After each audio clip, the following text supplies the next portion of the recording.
Magandang hapon guys. Ito si Kuya Ronnie ay magbibigay ng simple advice para sa inyo. Sino man ang tamaan nito, kailangan intindihin at unawain mo ang sinasabi kong ito para sa iyo. Hindi ito tinatawag na panghuhusga sa iyo. Kasi baka nakakalimutan mo ang bagay na ito. Okay guys, pakinggan nyo ito. Meron akong kakilala na isang tao na nadisgrasya.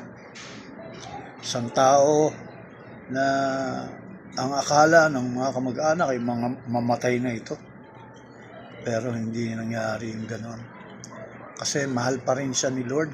Binigyan siya ng pangalawang buhay. Pagkakataon na mabuhay muli sa pangalawang pagkakataon. Nabuhay siya hanggang sa ngayon. Pero napapansin ko guys, yung pangalawang pagkakataon ay binigay ni Lord sa kanya ay hindi niya pinahalagaan. Sino man sa mga nakakarinig na ito ng aking video ay isipin yung maigi kung tama ba o mali yung sinasabi ko. Kasi yung tao ito, parang hindi niya pinahahalagahan yung tinatawag na pagbigay ng pangalawang buhay sa kanya ni Lord.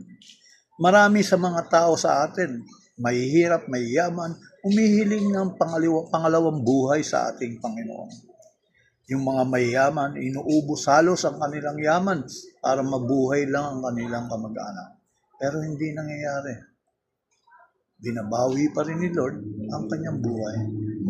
Dito sa sitwasyon na ito, yung binigay ni Lord na buhay sa kilala kong ito, ibig sabihin may mission pa siyang gagampanan dito sa lupa. Mission na hindi niya iniisip kung ano yon. Patuloy ang ginagawa niya. Kung ano yung ugali niya noon, ay ganun pa rin.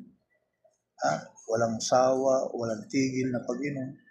Halos hanggat hindi pa na nauuntog, hindi titigil.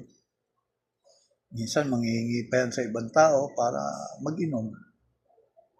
Sabi ko nga, pagpabukas mo na yan, lasing na lasing ka na, isang tulak lang sa'yo, may kalalagyan ka na.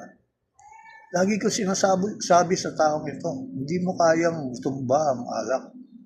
Ikaw ang itutumba nito.